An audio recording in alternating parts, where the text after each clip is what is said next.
नमस्कार, मैं हूं आपके साथ शिखा ठाकुर। हमारे खास प्रोग्राम क्या कहते हैं नरेंद्र मोदी में इंडिपेंडेंस डे स्पेशल एडिशन में आज हम आपको सुनवाएंगे प्रधानमंत्री मोदी का वो ऐतिहासिक भाषण जो उन्होंने 15 अगस्त 2018 को दिल्ली में दिया। अपने भाषण में प्रधानमंत्री ने कहा कि देश की अपेक्षाएं बहुत हैं, देश की आवश्यकताएं बहुत हैं और उसको पूरा करना सरकार हो, समाज हो, केंद्र सरकार हो, राज्य सरकार हो, सबको मिलजुल कर प्रयास करना ये निरंतर आवश्यक होता है और आज जो देश में बदलाव आया है ये उसी का परिणाम है। आज देश एक आत्मविश्वास से भरा हुआ है। सपनों को संकल्प के साथ परिश्रम की पराकाष्ठा कर करके देश नई ऊंचाइयों को पार कर रहा है। आज का सूर्योदय एक नई चेतना, नया उमंग, नया उत्साह, नई ऊर्जा उसको लेकर के आया है। मेरे प्यारे देशवासियों, हमारे देश में 12 वर्ष में एक बार नील कुरिंज का पुष्प उगता है। इस वर्ष दक्षिण की नीलगिरी की पहाड़ियों पर यह हमारा नील कुरिंज का पुष्प जैसे मानो तिरंगे झंडे के अशोक चक्र की तरह देश के आजादी के पर्व में लहलहा रहा है। मेरे प्यारे देशवासियों, आजादी का ये पर्व हम तब मना रहे हैं जब हमारी बेटियां उत्तराखंड, हिमाचल, मणिपुर, तेलंगाना, आंध्र प्रदेश, इन राज्यों की हमारी बेटियों ने 7 समंदर पार किया और 7 समंदर को तिरंगे रंग से रंग करके वो हमारे बीच लौट आई। मेरे प्यारे देशवासियों, हम आजादी का पर्व आज उस समय मना रहे हैं। एवरेस्ट विजय तो बहुत हुए हैं। अनेक हमारे वीरों ने, अनेक हमारी बेटियों ने एवरेस्ट पर जाकर के तिरंगा झंडा फहराया है। लेकिन इस आजादी के पर्व पर इस बात को याद करूंगा कि हमारे दूर सुदूर जंगलों में जीने वाले नन्हे मुन्ने आदिवासी बच्चों ने इस बार एवरेस्ट पर तिरंगा झंडा फहरा करके तिरंगे झंडे की शान और बढ़ा दी है। मेरे प्यारे देशवासियों, अभी अभी लोकसभा राज्यसभा के सत्र पूरे हुए और आपने देखा होगा कि सदन बहुत अच्छे ढंग से चले और एक प्रकार से संसद के ये सत्र पूरी तरह सामाजिक न्याय को समर्पित थे। दलित हो, पीड़ित हो, शोषित हो, वंचित हो, महिलाएं हो, उनके हकों की रक्षा करने के लिए हमारी संसद ने संवेदनशीलता और सजागता के साथ सामाजिक न्याय को और अधिक बलवत्तर बनाया। ओबीसी आयोग को सालों से संवैधानिक स्थान के लिए मांग उठ रही थी। इस बार संसद ने पिछड़े, अति पिछड़ों को उस आयोग संवैधानिक दर्जा दे करके, एक संवैधानिक व्यवस्था दे करके उनकी हकों की रक्षा करने का प्रयास किया है। हम आज उस समय आजादी का पर्व मना रहे हैं जब हमारे देश में उस खबरों ने देश में एक नई चेतना लाई है। हर भारतीय दुनिया के किसी भी कोने में क्यों न रहता हो, आज इस बात का गर्व कर रहा है कि भारत विश्व की छठी बड़ी इकोनॉमी में अपना नाम दर्ज करा दिया है। ऐसे एक सकारात्मक माहौल में, सकारात्मक घटनाओं की श्रृंखला के बीच आज हम आजादी का पर्व मना रहे हैं। देश को आजादी दिलाने के लिए पूज्य बापू के नेतृत्व में लक्षावधि लोगों ने अपना जीवन खपा दिया, जवानी जेलों में गुजार दी। कई क्रांतिकारी महापुरुषों ने फांसी के तख्त पर लटक करके देश की आजादी के फांसी के फंदों को चूम लिया।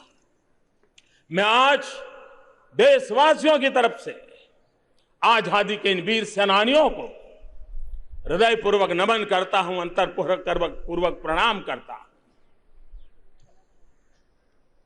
जिस तिरंगे झंडे की आन बान शान हमें जीने जूझने की, मरने मिटने की प्रेरणा देता है, उस तिरंगे की शान के लिए देश के सेना के जवान अपने प्राणों की आहुति दे देते हैं।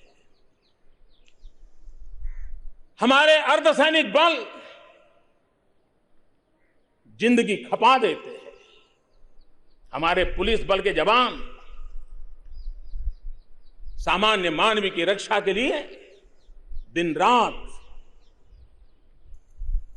देश की सेवा में लगे रहते हैं। मैं सभी सेना के जवानों को, अर्धसैनिक बलों को, पुलिस के जवानों को उसकी महान सेवा के लिए, उनकी त्याग तपस्या के लिए, उनके पराक्रम पुरुषार्थ के लिए आज तिरंगे झंडे की साक्ष में लाल किले की प्राचीर से शत शत नमन करता हूं और उनको बहुत बहुत शुभकामनाएं देता हूं। इन दिनों देश के अलग अलग कोने से अच्छी वर्षा की खबरें आ रही हैं, तो साथ साथ बाढ़ की भी खबरें आ रही हैं। अतिवृष्टि और बाढ़ के कारण जिन परिवारों को अपने स्वजन खोने पड़े हैं, जिन्हें अपने मुसीबतें झेलनी पड़ी हैं, उन सब के प्रति देश पूरी शक्ति से उनकी मदद में खड़ा है और जिन्होंने अपनों को खोया है उनके दुख में मैं सहभागी होता हूं। मेरे प्यारे देशवासियों, अगली बैसाखी हमारे जलियांवाला बाग के उस नरसंहार को 100 वर्ष हो रहे हैं। देश के सामान्य लोगों ने देश की आजादी के लिए किस प्रकार से जान की बाजी लगा दी थी और जुल्म की सीमाएं कितने लांघ चुकी थी। जलियांवाला बाग हमारे देश के उन वीरों के त्याग और बलिदान का हमें प्रेरणा का संदेश देती है। मैं उन सभी वीरों को हृदयपूर्वक, आदरपूर्वक नमन करता हूं। मेरे प्यारे देशवासियों, ये आजादी ऐसे ही नहीं मिली। पूज्य बापू के नेतृत्व में अनेक महापुरुषों ने, अनेक वीर पुरुषों ने, क्रांतिकारियों के नेतृत्व में अनेक नौजवानों ने, सत्याग्रह की दुनिया में रहने वालों ने जवानी जेलों में काट करके हमें देश को आजादी दिलाई। लेकिन आजादी के संघर्ष में सपनों को भी संजोया है, भारत के भव्य रूप को भी उन्होंने मन में अंकित किया है। और आजादी के कई वर्ष पहले तमिलनाडु के राष्ट्रकवि सुब्रमण्यम भारती ने अपने सपनों को शब्दों में पिरोया था और उन्होंने लिखा था, एल्लारुम अमर निलियई ऐडुम नन मुरैयई इंडिया अलीगिरी को अलिकुम, इंडिया उलागिरी को अलिकुम, यानी कि भारत, उन्होंने आजादी के बाद क्या सपना देखा था? सुब्रमण्यम भारती ने कहा था, भारत पूरी दुनिया के हर तरह के बंधनों से मुक्ति पाने का रास्ता दिखाएगा। मेरे प्यारे देशवासियों, इन महापुरुषों के सपनों को पूरा करने के लिए आजादी के सेनानियों की इच्छाओं को परिपूर्ण करने के लिए, देश के कोटि कोटि जनों की आशा आकांक्षाओं को पूर्ण करने के लिए आजादी के बाद पूज्य बाबा साहब आंबेडकर जी के नेतृत्व में भारत ने एक समावेशी संविधान का निर्माण किया। यह हमारा समावेशी संविधान एक नए भारत के निर्माण का संकल्प लेकर के आया है, हमारे लिए कुछ जिम्मेवारियां लेकर के आया है, हमारे लिए सीमा रेखाएं तय कर करके आया है, हमारे सपनों को साकार करने के लिए समाज के हर वर्ग को, हर तबके को, भारत के हर भूभाग को समान रूप से अवसर मिले आगे ले जाने के लिए, उसके लिए हमारा संविधान हमें मार्गदर्शन करता रहा है। मेरे प्यारे भाइयों बहनों, हमारा संविधान हमें कहता है, भारत के तिरंगे झंडे से हमें प्रेरणा मिलती है, गरीबों को न्याय मिले, सभी को, जन जन को आगे बढ़ने का अवसर मिले, हमारा निम्न मध्यम वर्ग, उच्च मध्यम वर्ग, उनको आगे बढ़ने में कोई रुकावटें ना आए, सरकार की अड़चनें ना आए, समाज व्यवस्था उनके सपनों को दबोच न दें, उनको अधिकतम अवसर मिले, वो जितना फलना फूलना चाहे, खिलना चाहे, हम एक वातावरण बनाएं। हमारे बुजुर्ग हो, हमारे दिव्यांग हो, हमारी महिलाएं हो, हमारे दलित पीड़ित शोषित हो, हमारे जंगलों में जिंदगी गुजारने वाले आदिवासी भाई बहन हो, हर किसी को उनकी आशाओं अपेक्षाओं के अनुसार आगे बढ़ने का अवसर मिले, एक आत्मनिर्भर हिंदुस्तान हो, एक सामर्थ्यवान हिंदुस्तान हो, एक विकास की निरंतर गति को बनाए रखने वाला, लगातार नई ऊंचाइयों को पार करने वाला हिंदुस्तान हो, दुनिया में हिंदुस्तान की साख हो। और इतना ही नहीं, हम चाहते हैं कि दुनिया में हिंदुस्तान की दमक भी हो, वैसा हिंदुस्तान बनाने के लिए हम चाहते हैं। मेरे प्यारे देशवासियों, मैंने पहले भी टीम इंडिया की कल्पना आपके सामने रखी है। जब 125 करोड़ देशवासियों की भागीदारी होती है, जन जन देश को आगे बढ़ाने के लिए हमारे साथ जुड़ता है,